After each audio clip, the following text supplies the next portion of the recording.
Oi, sou o Luke, tudo bem com vocês? Anjo da morte, Páscoa, sacrifício animal, sangue, tudo isso no vídeo de hoje. Já deixa seu like, se inscreve no canal e bora pro vídeo. Hoje nós vamos falar sobre Jesus, mas nós não vamos abrir nossa Bíblia no Novo Testamento, que é onde tem Jesus de fato, né? Não, a gente vai abrir a nossa Bíblia em Êxodo, que é no comecinho.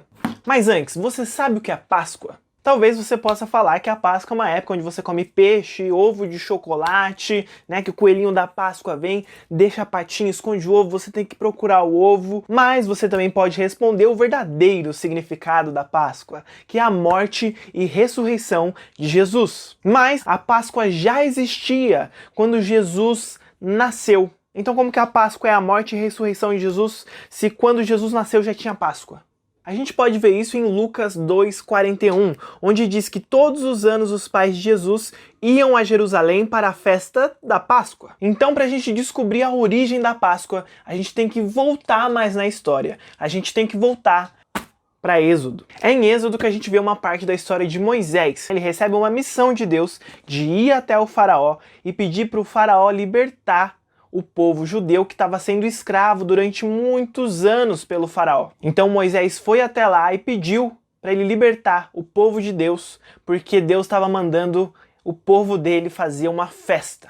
Deus queria a libertação do seu povo, ele queria seu povo se alegrando, celebrando. Mas é claro que o faraó não quis liberar os seus escravos, porque ele dependia dos escravos para fazer o trabalho que os escravos faziam para ele. Aí Moisés falou: "Você tem certeza? Você tem certeza que é isso mesmo que você vai fazer? Porque se você não soltar o povo de Deus, Deus vai mandar 10 pragas pro Egito." Então, resumindo a história, porque esse vídeo não é sobre as 10 pragas, depois eu até posso fazer, mas esse vídeo não é. Então, resumindo, o faraó não deu ouvidos para Moisés, vieram as 10 pragas do Egito, sendo a última delas a morte dos primogênitos. Então, em Êxodo 11, a gente vê Deus falando que ele passaria por todo o Egito e que todos os primogênitos morreriam. Porém, entre os israelitas, nada de mal iria acontecer. Era só eles separarem um cordeiro macho, branco, sem defeito algum, que deveria ser sacrificado. E eles deveriam pegar o sangue desse cordeiro e passar na porta, no batente da porta, no umbral das portas. Porque o sangue seria um sinal para identificar em quais casas o povo de Deus estava. E aí, quando o destruidor passasse pelas casas, algumas traduções traduzem o destruidor como o anjo da morte. Então, quando o anjo da morte passasse, nas casas que ele visse o sangue, ele ia passar por cima, ele ia passar direto, e a praga não atingiria o povo de Deus. É daí, dessa parte da Bíblia, que vem esse anjo da morte, que viralizou esses dias aí, o boatos falando que o anjo da morte iria passar no dia 30 de março. Mas na verdade o anjo da morte passou há muitos anos atrás. E é daí também que vem a origem da palavra Páscoa, que significa passagem ou passar por cima. E foi isso que Deus fez. Deus passou por cima do seu povo e não atingiu o seu povo. Passou direto por eles e foi só atingir os egípcios. Nesse dia, Deus livrou o seu povo da morte e livrou o seu povo da escravidão. O seu povo de escravo passou a ser livre. Porque logo depois dessa 10ª praga, o faraó deixou o povo ir embora. Expulsou o povo do Egito, porque ele não aguentava mais essas pragas, e essa última foi o ápice, né? Foi a gota d'água para ele. E foi aí onde Deus decretou para eles celebrarem a festa da Páscoa, para eles sempre lembrarem da salvação e da libertação.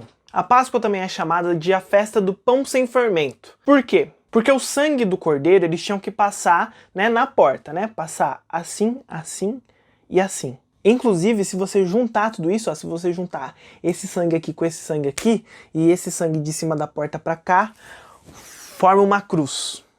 Mas a carne do cordeiro eles deveriam comer, sem quebrar nenhum dos ossos. E fora a carne, eles deveriam comer também pão sem fermento. Por que pão sem fermento? Porque não podia ser com fermento. Por que não podia ser com fermento? Porque eles estavam com pressa. Então, se eles fossem esperar o fermento fazer efeito, eles iam ter que esperar o pão ficar pronto. E eles estavam com pressa. Por quê? Porque logo em seguida disso, o faraó já ia descobrir que o filho primogênito dele tinha morrido, que o filho de primogênito de todos os egípcios tinham morrido, e ia expulsar eles logo ali. Eles tinham que sair correndo.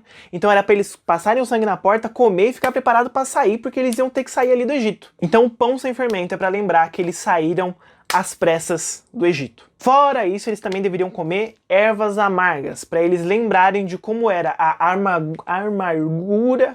amargura e o sofrimento que foi esse tempo que eles passaram como escravos. E essa é a Páscoa judaica até os tempos de hoje, porque os judeus, eles não acreditam em Jesus. Mas para os cristãos a Páscoa não significa só isso. Quando Jesus vem, nós vemos que tudo isso que aconteceu em Êxodo apontava para Jesus. Em João 1,29, João Batista diz: "Vejam, esse é o Cordeiro de Deus que tira o pecado do mundo." Esse, no caso, ele estava apontando para Jesus. Então agora Jesus era o Cordeiro. E Jesus foi traído, preso e morto durante a festa da Páscoa. A partir daí, não era mais necessário o sacrifício de nenhum animal. A partir daí, não era necessário mais o sacrifício de nenhum cordeiro. Porque Jesus foi o cordeiro dado por Deus para se sacrificar pelo pecado de todos, pela libertação, pela salvação de todos. Ele deu a sua carne, derramou o seu sangue. E esse foi o sacrifício perfeito e definitivo. Assim como em Êxodo foi pela morte dos primogênitos, pela carne e pelo sangue do cordeiro, que veio a salvação e libertação, e que o povo venceu a morte, assim foi igual em Jesus. Mas antes de Jesus ser pego, a gente vê em Marcos 14:12 que ele realizou a última ceia e estabeleceu a última ceia como um novo memorial da Páscoa, da nova aliança. Então agora, para você lembrar disso, não precisa matar cabrito nenhum, tá? Agora a gente tem o pão, que representa o corpo de Cristo, e um vinho, que representa o sangue de Jesus. Tá, Jesus partiu o pão, que era o pão sem fermento, ele deu o vinho que representava o sangue do cordeiro, mas por que não precisou matar o cordeiro e comer o cordeiro? Porque Jesus já era o cordeiro.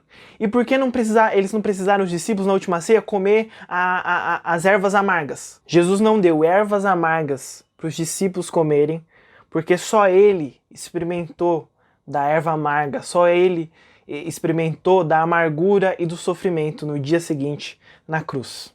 Toda a Bíblia, do Antigo ao Novo Testamento, de Gênesis a Apocalipse, do início ao fim, aponta para Jesus. Eu posso trazer outros exemplos em outro vídeo, eu acho que pode ser legal. Então, por mais que o Antigo Testamento seja difícil de entender, por mais que às vezes você fica pensando, nossa, não tem nada a ver isso aqui, o que ele está falando, que coisa bizarra, né? Por que sacrificavam os animais? Deus era mau, né? Agora Jesus não, Jesus é amigo da Luísa Mel. O sacrifício dos animais era para representar que Jesus seria sacrificado. Ah, mas Deus tem que ser um cordeiro? Meu, não pode ser a minha gata, não?